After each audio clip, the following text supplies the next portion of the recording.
Thunderbolts, le film qui répond à des questions que personne n'a posées, ignore des questions importantes et te fait encore ressentir des choses.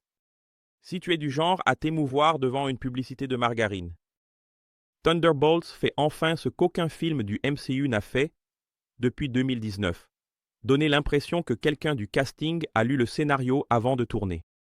C'est ce typique film Marvel, où le traumatisme des personnages est mieux développé que le CGI.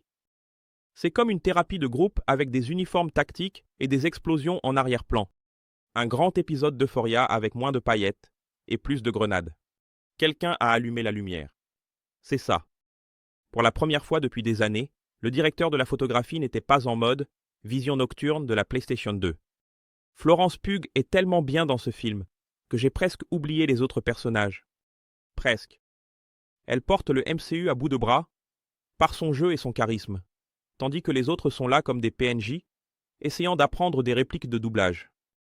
Le personnage de Void offre plus de profondeur que tout le scénario de Doctor Strange 2. Il y a des scènes qui semblent écrites par Freud, en collaboration avec Alan Moore, lors d'une rave. Et ça fonctionne. Bucky prend la pose du Terminator. Taskmaster apparaît. C'est tout. John Walker continue d'avoir l'énergie d'un oncle qui se dispute dans un groupe. WhatsApp. C'est comme voir la réunion de la Ligue de justice, si tout s'avère des problèmes d'estime de soi, et passer trop de temps sur Reddit.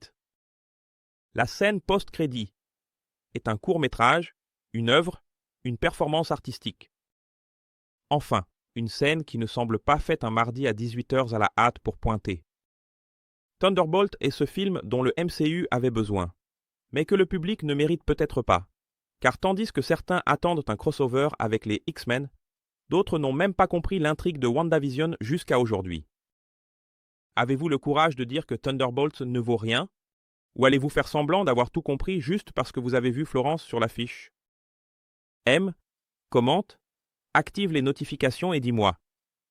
Quel membre des Thunderbolts semble être celui qui dépenserait 1200 rays en skins sur Fortnite? Parce que les spoilers du multivers, on peut les accepter. Mais un personnage sans charisme, là, ça ne passe pas, frère.